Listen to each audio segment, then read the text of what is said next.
David O'Neill, the CEO of Wichita Falls Area Food Bank, joins me in the studio. David, how are you this morning? Doing well. Thanks for having me. I'm glad to have you here. So, CEO of the Wichita Falls Area Food Bank, boy, talk about a chore. You guys serve a number of pantries and outreach organizations, churches. I mean, you serve a lot of different organizations that in turn distribute food to a whole lot of people. Correct. You got, I think, probably one of the busiest jobs in the region, I think. Well, I'm glad I lost all my hair before this. Can't blame that on this job, can you? I love it. Oh my gosh. So let's talk a little bit about the Wichita Falls Area Food Bank. Again, people don't come to you directly for services for food, but you service these other organizations that distribute it, correct? That is correct. That's a big misconception about the food bank. We serve 12 counties here in North Texas and over 180 different partner agencies and programs. So you can think of us, while we have what I would call retail distributions directly to those clients, we primarily serve as a warehouse for food. We bring food in, we distribute it out to the pantries, to the churches, to the meal programs that are there, and we really fill that need. I know in years past, certain times of the year, Thanksgiving, Christmas, Easter, different times of the year you would be under a lot more, the demand would be higher, and you'd be under a lot more stress to deliver and be able to distribute product. But the needs seem to have grown a lot over the years in certain areas, haven't they? They have. The pandemic really changed the dynamics of the food bank in many food banks. I like to think that the demand has really always been there. The awareness maybe hasn't. So it's, during Thanksgiving, during the holidays, Christmas, a lot of us want to pour ourselves out into philanthropic activities, food bank being one of them. But the needs are there all 12 months of the year. Every single day, there's people, neighbors in 12 counties that are going hungry. And our job is to get that food to them, meet them where they're at, and continue the mission to try to fight hunger and end it. We'd love to go out of business. This is the thing that's always puzzled me, David, is we live in a country, we produce more food than we can possibly consume. We do. We throw a lot of food in the garbage. Let's just say it. We do. We produce more product. I think we tend to be a little bit wasteful sometimes on the consumer end because we're just so accustomed to, we can go buy what we want when we want it. You can go to any store anywhere and the shelves are full and you just get what you want. And, then the great mess of 2020 happens and, all of a sudden we've got the great Campbell's soup famine going on. There's not a can of Campbell's soup to be had anywhere, I'm not use them as kind of an example, kind of staple items started disappearing because they weren't being produced. And I think that set a little reality home for some people. It did. Because I'd long heard that, on any given day of the week, you got about a 3-day supply of whatever warehoused in any given store. And that's about it. It's about all they can hold. And so the reality of that started to kind of sink in a little bit. But this is something that's always puzzled me, though, is we have organizations like the Wichita Falls Area Food Bank, food banks all across the country that distribute food to all of these other partner organizations that there seems to be little reason for anybody to go hungry in this country because there seem to be so many people that are willing to step up and help and are doing the job that you guys are doing. I mean, this is it's got to be a 7-day-a-week endeavor for you to get this done. It really is. I mean, we distributed, just put that in perspective, last year alone, 4.5 million pounds of food. Woo. And the need, and that sounds like a big number, but the need, quite honestly, is much more than that. It's probably closer to 40, 50% of that or more. Could be double. And part of that is that we have such a large area and we have such a small facility. We have a couple of issues. One is we can only distribute the amount of food that we can take in. So we've got, a 26,000 square foot warehouse, which sounds large, but when you're talking about serving 12 counties, that really is small. We need more space than that. And then secondly, we've got to have the vehicles to be able to transport all of that food Right. to Haskell, Throckmorton, Graham, all of those different areas within our 12 counties. Sure. So it creates even more challenges. Right. So what is the what's being done to try to remedy that, or is anything being done at this point to try to? Well, we always need volunteers. We always need Sure. more funds. We get food two different ways. We get food that's donated by donors, individuals and or corporate donors, and we get food by donated dollars that we can go out and purchase. And one of the things that a lot of most folks don't know, that when you donate food to us, it costs us about $1.90 a pound or so. When we buy it in bulk through our Goodbye Hunger program, we can buy it for less than $1.05 a pound. Really? So because we've got to process all of that food that comes in, we've got to inspect it, check it for dates. We've got to mark out barcodes so it's not returned to the grocery store. We have to clean it, weigh it, box it, and distribute it. Right. So we want food in both ways. We want to continue to get food that's being given to us, but we also need the dollars to be able to do the work and provide even healthier food choices for those individuals in the communities. Yeah. Well, it certainly is. It's a huge endeavor. There's no question about that. And I do think that, what I would encourage people to do is, when you're looking at what you're purchasing for your own household, well, purchase a little extra and donate it, or look at what you've got that you're, think about what you're wasting. Don't waste it, donate it.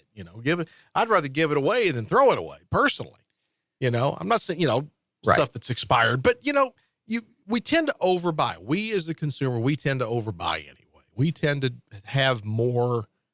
We tend to have more than we need. Typically, I think a lot of people do. And it just, again, I think it comes out of a habit of shopping for groceries. It's just there. It's available, and you just buy more than you need. That's right. And for those of us that have never been touched by hunger, we don't really know what that feels like or looks like, but it's a daily occurrence for many, many folks in our community, up to 18% of our families. Well, I know there's a lot of people out here like yourself that are working to put an end to that. And I would encourage people that are in need to reach out to these churches or other organizations that are there to help, because they are getting help from you, so that they in turn can help others. And sometimes it's just as simple as just asking and going, hey, can you help us out? And these organizations, these partner organizations of yours will do it. Oh, of course. They'll step up. We've all been around Wichita Falls and the surrounding area enough. There's no better place. There's no better giving individuals than the communities we have here. I know it really is. And people do tend to, when there's a serious need, particularly if there's an emergency, take the flooding we had back in 2015. It was great. It put an end to a years-long drought, but it caused a lot of problems. And there were a lot of people that stepped up to help. Because I was there for a lot of the emergency management stuff that was going on, and it was the response was incredible, to say the least. And organizations like the Food Bank and your partner organizations played a big role in that recovery effort, obviously. And and particularly now, volunteers. You need volunteers. Obviously, volunteering for your organization, it's a lot like volunteering for any other organization. There's a process you need to go through to become a volunteer. So how do people do that? They can go online to wfafb.org, and there's a volunteer tab. You just fill out a real short application, and then we will contact you back.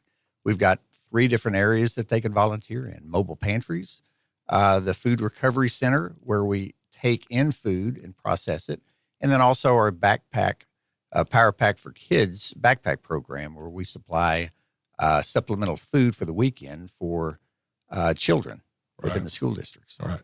Well, that's another big one right there, is with, unfortunately, a lot of the school kids, that meal they get at school may be the only meal they get. Right. And that's that opens up a whole other discussion for me right there. Because my kids, when my kids were growing up, one thing that they did not have to suffer through was going hungry. If we had $1, they were going to get fed, period. Sure. They were going to get fed. We saw to that. And they never missed a meal. Never. And as a parent, I cannot imagine not doing everything within reason that's even humanly possible to make sure your kids get fed. I cannot understand. I promise you, I would be on someone's doorstep going, hey, I need a bag of rice and some beans or something here. I got to feed the kids something. Help me out. Right. I would be asking for the help. And it's unfortunate though that happens. So a lot of the I'm just looking at this flyer that you gave me here of all the stuff that you guys. I mean, obviously, again, it's a huge endeavor, a huge operation. The volunteers are important, but the contributions are also important. Yeah, you want people to donate food, but it takes money to run the operation. Cash donations tax deductible to your organization? Absolutely. Yes, absolutely. Well, there you go. That seems to be a big question everybody asks. Is it deductible? Well, of course it is. And I'm sorry if that seemed an obvious question. No, but it's going to come up. Someone's going to ask. And so if you can donate, $10, $20, $100, whatever you can give, obviously is going to help. And at some point, is there a conscious effort to expand that warehouse footprint or find a bigger facility? Is that something that's on the radar? It's part of our plan to build a new facility. Yeah.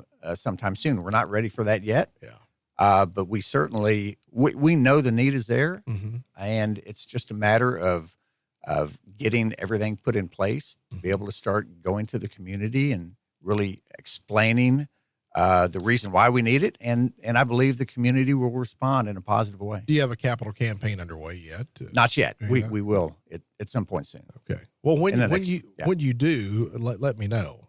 Fantastic. I'd be glad to have you back on to talk about that because I think that's important.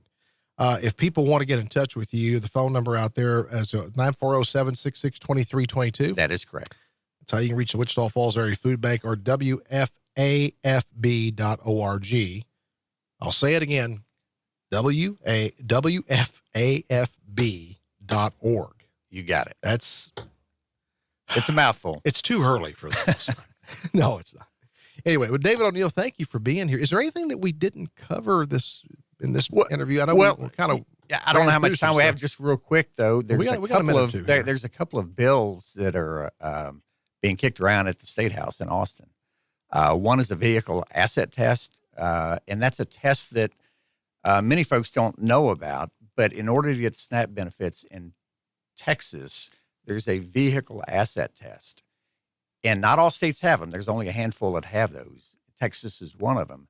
But that test says that in order to get SNAP benefits, you have to meet a vehicle valuation. So if the vehicle is valued at less than $15,000, you receive SNAP benefits. If it's over $15,000 for the primary car, then you don't. The issue with this is that the $15,000 limit on the primary vehicle hasn't changed value since 2001. So when you think of what's happened over the past 2 years, for inflation, 55,000 Texans have been impacted by this to where they were kicked out of receiving SNAP benefits, and we had over 400 right here in the 12 counties here in North Texas that were affected last year, just simply because of inflation. And the other thing is the secondary car is at $4,700. That hasn't been adjusted since, get this, 1974. So we believe there's a lot of traction. We believe that bill has support in both the Senate and the House, and that'll pass. But it's got to get to the floor. Yeah, I mean, you go shopping for a vehicle now. A good used vehicle will set you back $25,000, unless it's on Facebook, and then it's $125,000. But that's a whole other story. What's happening there, I don't know. But yeah, that clearly that's some outdated stuff they're working with, and they need a car to get to work. So we want as many people if you live working. Around here. Right? You need to travel, and Public transportation's tough around here. It is. It's tough because there ain't much. You're not going to catch a bus at 5 a.m. You need a vehicle. You need a vehicle. And if you have to work really early or really late, it's you either have your own vehicle or you're thumbing a ride with somebody because you can't get there any other way. Sure. So yeah, around here, that's really important. Really important. I can't believe they haven't updated those numbers in that long. Well, if you look back, we haven't had a lot of inflation over some of that period. Yeah. But it's something that's been looked at, and I really believe we're going to be the last 3 years, everything's really just gone through the roof. Insane. Yeah. Insane. And that's a whole other story in itself. But hopefully the legislature does something on that. I get a little frustrated with those guys down there sometimes. They get 140 days in regular session, and so many things seem to just get bogged down.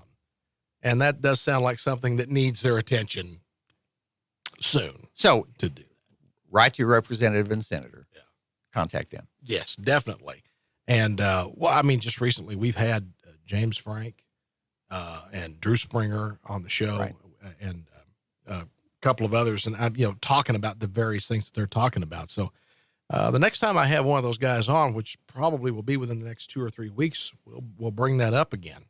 We'll bring that up with them. Sure. I was not aware that was something they needed. And that's one of those things that doesn't really get a lot of press. It doesn't get a lot of attention. It doesn't. But I actually testified in front of James Frank's HHSC committee about just that a few weeks ago. So, so I'd love to be back. Yeah. Well, you got out of there alive. So that. Oh, it's good. It's good. Again, WFAFB.org is their website. You can also find them on Facebook as well, or you can call them 940-766-2322. It's the Wichita Falls Area Food Bank. And David O'Neill is the CEO. He's been our guest. Thank you, David, for being here. Thanks, Mike.